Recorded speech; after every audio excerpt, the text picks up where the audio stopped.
Hi everyone, I'm back. I'm sorry for the hiatus that I took. I've been going through my own personal struggles. So I didn't think it was fair for me to be going through that and feeding you something that, not to say that I wasn't feeling at the time, but feeding you something that pretty much I wasn't feeling. But I've been going through my own stuff, and again, I said I'm gonna be completely real with y'all on this journey, and that's what I'm going to do. I had struggles that I faced and that I continue to face every day. And as I started this journey, I'm like, I'm in here, I'm reading the Bible, da da da da da woo woo. It was like, even though you're into it and you're reading the Bible, praying, doing what you have to do, you still have to realize there's going to be trials and tribulations to get you where you need to go. He's setting you up for a bigger purpose, and that's something that I had to definitely sit back and take a look at, because that I feel like I'm going through is just like, yo, this is irrelevant. Like, that's the past. I should leave the past where the past is and continue moving forward. However, the past is what made me, and the past is something that I constantly deal with on a daily basis, because that's what made me. That's why I am who I am. So for the past couple weeks, God's been revealing things in my life, and when I say revealing, it goes to my past. Like, I'm still dealing with past issues. So God's been shaking up and revealing things to me, things that, again, I just said I don't think I should be having to deal with these things. This is stuff that's irrelevant. This is stuff that, it's the past. I shouldn't have to be worried about stuff. I should be moving forward and progressing. However, it's still stuff in my past that I have to deal with. Get which video it was, but in order for God to change you, He's going to change you from the inside out. So even though He's shaking up my heart and doing what He does best, it's while He's shaking it up, it's revealing things to me, and it's revealing things to me that, as He's revealing it to me, I know that I still have a lot of progression. I have a lot of progress to make. How about that? Because the stuff in my past that I never dealt with, but that is coming to the surface now, it's revealing that I'm still angry, I'm still bitter, I'm still unforgiving, I have these ugly, nasty thoughts, and without Him, I'm not going to be able to move forward. So we can just jump right in. I'm on Luke 15, verses 20 through 22 and verses 24. I have my Kitty Bible. It's an app that I downloaded. I read my Big Girl Bible. However, when I need a better understanding, because I want to take it all in, I run to my Kitty Bible, because I need to know what He's trying to say to me and what is going on. So to get a better understanding, I just go to my Kitty Bible. Oh, I missed doing this. I really have. Oh, this one got me. So it says Luke chapter 15, verses 20 through 22 and verse 24. It says, "So he returned home to his father, and while he was still a long way off, his father saw him coming. Filled with love and compassion, he ran to his son, embraced him, and kissed him."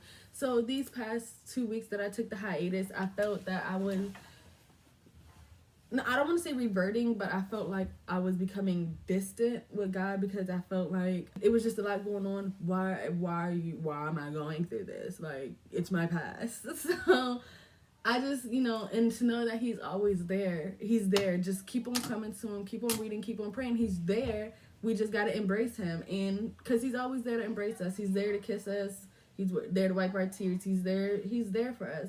So his son said to him, "Father, I have sinned against both heaven and you, and I'm no longer worthy of being called your son." Because he sinned in the past, he doesn't think that he's worthy. He doesn't think that, especially to be in His presence, he sinned. He did things that he wasn't proud of. But his father said to the servant, "Quick, bring the finest robe in the house and put it on him.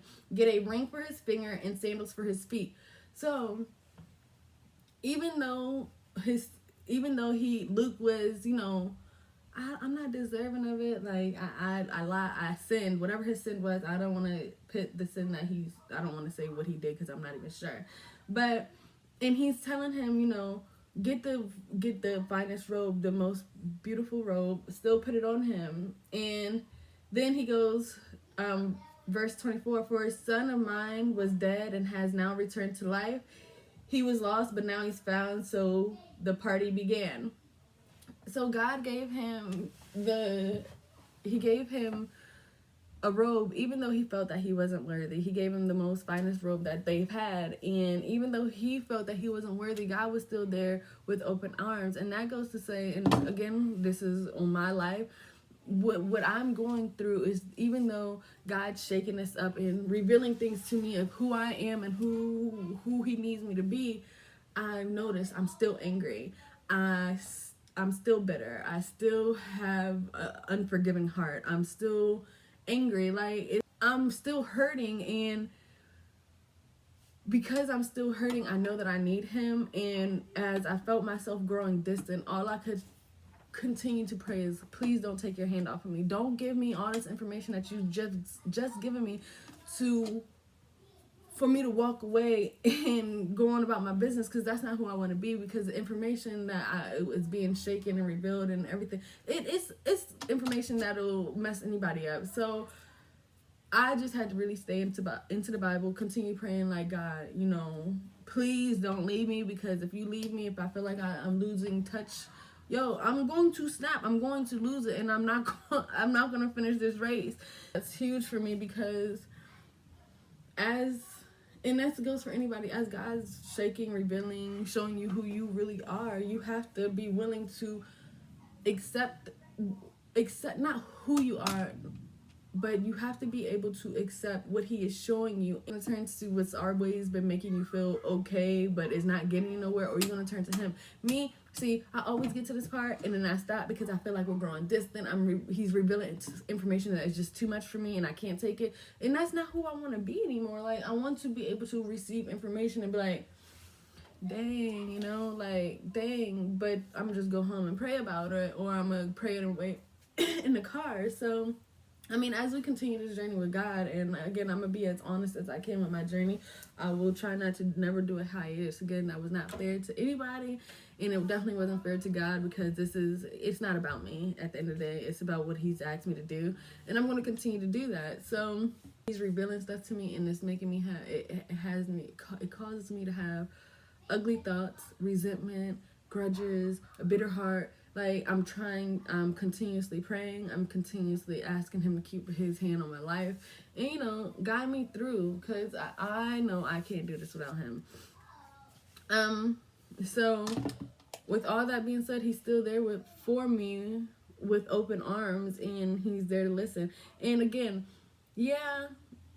God already knows we need him, but another thing that I felt this little time that I hadn't been doing videos, another thing that I noticed and I believe is that, we all need God. That's a proven fact. However, he wants to know who wants him. He wants to be wanted.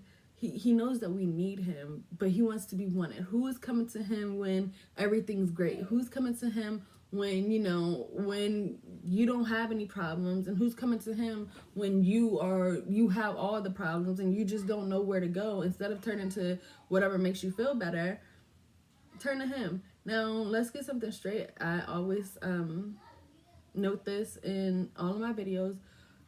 This past 2 weeks I've been on my little hiatus. I still did me. Whatever your do you is, I did me. So you can't judge me. I'm still a work in progress. And God is not asking for perfection. He's asking for progression. Again, Jeremiah chapter 4, verses 1 through 2. O Israel, says the Lord, if you wanted to return to me, you could throw away your distasteful idols and stray away no more. Then when you swear by my name, saying, as surely as the Lord lives, you could do so with truth, justice, and righteousness. Then you would be a blessing to the nations of the world, and the people would come and praise my name. When I had read this, I had connected it to what I was going through, because I want to return to God. I want to be all about him. I know it's a work in progress. However, even though I went through what I went through and information was revealed to me that, was distasteful, I still want to be close to him, and that's what I plan on doing. And so when we're saying his name,